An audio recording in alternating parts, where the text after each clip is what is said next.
appearance of improprieties that we're seeing are troubling. All I want to ask as my final question is, would you commit just to talk about antitrust, to coming before the antitrust subcommittee led by Senator Lee to discuss antitrust enforcement in our country? We're over time. May I answer, Chairman? Yes. Senator Booker, I work hand in hand with Gail Slater. She is doing an incredible job. I said that earlier. I will let Gail Slater handle all matters with antitrust. The HP matter, Juniper, is a pending matter still because, as you know, it has to go before the courts, even after a decision has been made, and that's where it's pending. Senator Booker. Thank you. Thank you, Mr. Chairman. Attorney General, I know there's been a lot of talk about grants. I hate to bring you through this again, but it's really important to my state. New Jersey is one of the top 4 donor states in America, which means our taxpayers, Americans, Republicans, Democrats, independents, millions of people send more money down here than we get back in relative to all the other states in the nation except for 3 others. We've been talking a lot about different grants. I want to be very specific about Office of Justice Program grants. There were $35 million worth of grants that were approved in a bipartisan way in this committee, grants that invest in things that are really vital to the public safety of our community. I know, again, we are in a room full of people who want to see crime go down. Republicans and Democrats, law enforcement officers have spoken to the urgency of these programs which deal with school violence, which divert people into substance abuse and treatment, and supportive services. Community violence intervention programs, again, bipartisan programs that this committee really worked hard on this. I've heard what you've said to others on the committee. I heard what you said to Patty Murray in an appropriations committee, that members should reach out to you if they want those grants reinstated. I've written letters, but I am hoping that you and I can have a conversation. $35 million of frozen funding for public safety that the people of New Jersey, Democrats, Republicans, and independents, really invested in those resources. Those programs and those nonprofits who were expecting those grants often made outlays and are now really in a lurch. Can we talk about those grants and the restoration of them, please? Yeah, and Senator Booker, I had stated earlier that yes, we did terminate grants. We have an appeal process. We have turned some back on. We are appealing. We are looking at some. Some we have denied. Some are still pending. I believe we have multiple appeals pending with New Jersey, and I would be happy to sit down with you and look at those appeals. I believe one is with the city of New Jersey. I know there are multiple ones pending, but of course, I would be happy to sit down with you or any senator or any House member and look at grants that have been terminated. I've been doing that, and I would welcome that. But I will be the first one you sit down with, correct? Absolutely. I'd love to sit down with you on that. I'll look at those tomorrow, Senator Booker. Thank you very much. I want to move on. But we have been restoring some grants. I understand, some have been but denied, some have not. New Jersey, none have, and I really want to get to the bottom of that, and I'm hoping that we can reinstate some of those grants. The second thing I want to move on to is that earlier this year, the Department of Justice charged Newark Mayor Ras Baraka after he sought access to Delaney Hall Detention Center to conduct oversight. The charges on their face, to many of us, especially in New Jersey, were clearly baseless. Many people say they're politically motivated. And then the judge, the federal judge, admonished the prosecutors for even bringing the case. This is the quote from the federal judge. Federal prosecutors serve a single paramount client, justice itself. Your role is not to secure convictions at all costs, nor to satisfy public clamor, nor to advance political agendas. The federal judge went on to call the charges embarrassing and a worrisome misstep. Mayor Baraka was arrested that day on the scene, and I know you understand this, to arrest a mayor of a major city on charges that were called by a federal judge embarrassing and a worrisome misstep is very concerning to me, and I think should be to the whole committee. A recently released video shows a federal agent telling fellow officers that the decision to arrest Baraka was, quote, per the Deputy Attorney General of the United States. And I'm assuming that person is Todd Blanche. This is evidence to me that this decision wasn't made by people on the ground in the field, but by Maine Justice, that they were directing an arrest from D.C. on the scene. And it leads to the conclusion that this was a political decision, that the decision to arrest was not made by the people who were there on the spot. And I can assume that you can see how that's problematic to me. So I have questions not about the case, but really about how the decisions to arrest and charge Braca and now MacIver, Congresswoman MacIver, were really made. Before this committee, I am saying that I'm going to submit these questions for the record, and I'm really hoping that we can understand how those decisions, as our oversight, how we're making decisions, especially for high-level officials in my state, the mayor of our largest city, the congressperson of that city, and I'm hoping that you could respond to those letters on the record. Yeah, and Senator, that matter is ongoing, and so I can't discuss it. As an attorney, you realize I can't discuss an ongoing matter. And I respect that. I guess I just want to know, and we'll leave this for the questions for the record about the decisions on how they're being made, not the case in itself. I want to move on. And again, I've heard your testimony so far. I know that there is data about violent crime in this city, but I'm really concerned about the application of Justice Department resources towards the challenges we have. You and I both know that about 11,000 Americans have been killed by a firearm just this year. The Department of Justice, according to the White House's own documents, as well as that of the conservative think tank Cato, have shown that there has been a significant movement of law enforcement resources away from many other issues and into immigration enforcement. And we are seeing that in that immigration report, a lot of the people are not the violent criminals that we are really needing to rid our streets of. In total, according to the Cato Institute, you've reassigned 7,460 law enforcement away from their primary duties, investigating drug traffickers, prosecuting child pornography, targeting high-value white-collar criminals, and again, forcing them, this is according to the Cato Institute, into low-level immigration enforcement.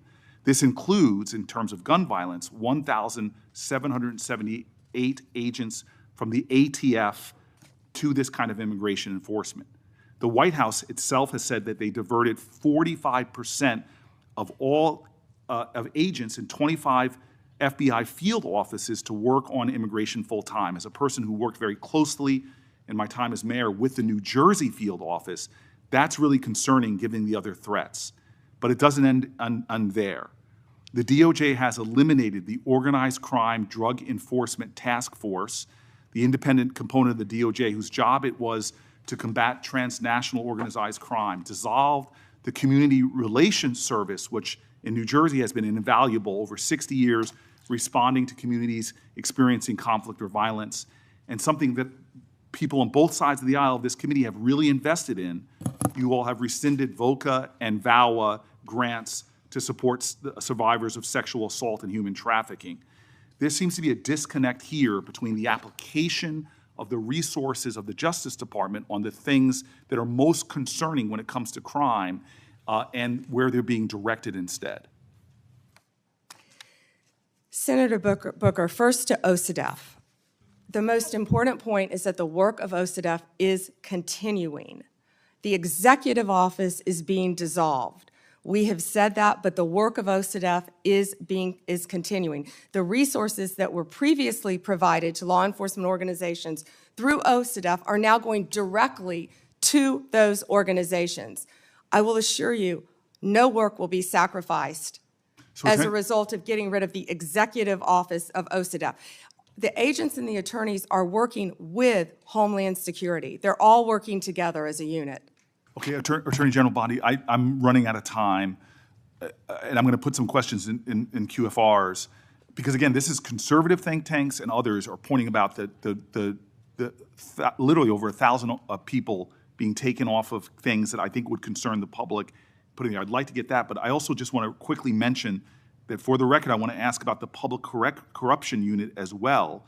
We now have gone from a public integrity section that went from 36 full-time prosecutors to now only 2. And yet we know, Democrats and Republicans, there is a real problem with public corruption in our country.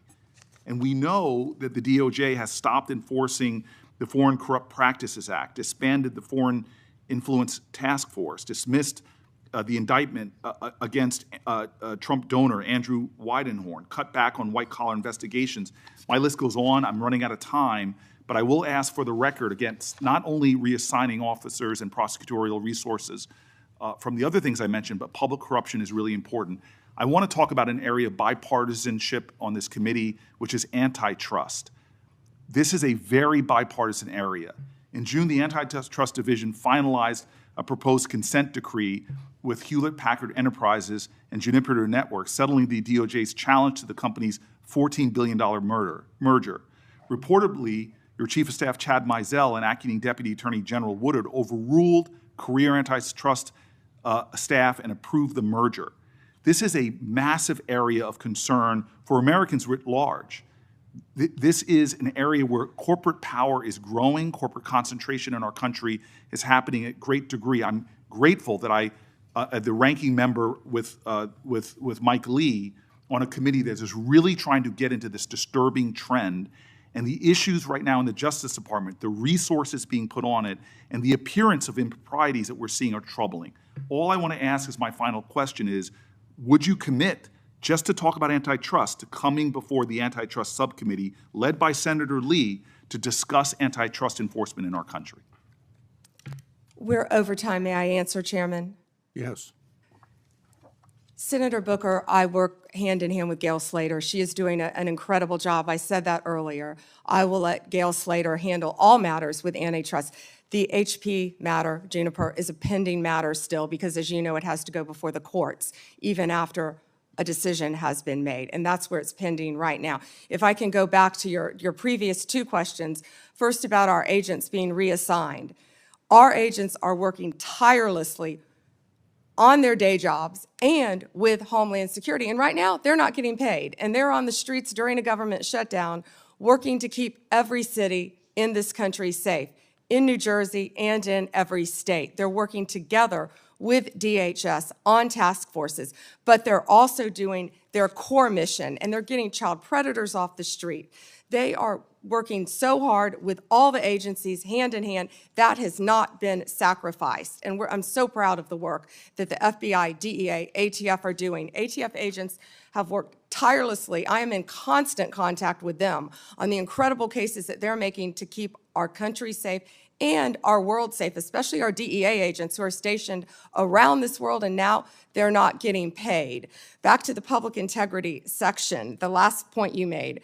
It has not been slashed. Those are going to the various U.S. attorney offices to be handled in each office around the country instead of one unit based in D.C. Yeah. Thank you, Senator. Before Blackburn, my Democratic colleagues continue to criticize the DOJ for their role in President Trump's historic immigration crackdown. They've talked about due process. They've talked about the lack of transparency and oversight. What unfolded in that hearing room was not just another tense exchange between a senator and an attorney general. It was a moment that cut straight to the heart of a growing national concern: whether justice in America is being redirected away from accountability and toward political convenience. When Cory Booker confronted Pam Bondi, the clash was not about personalities. It was about priorities. It was about power.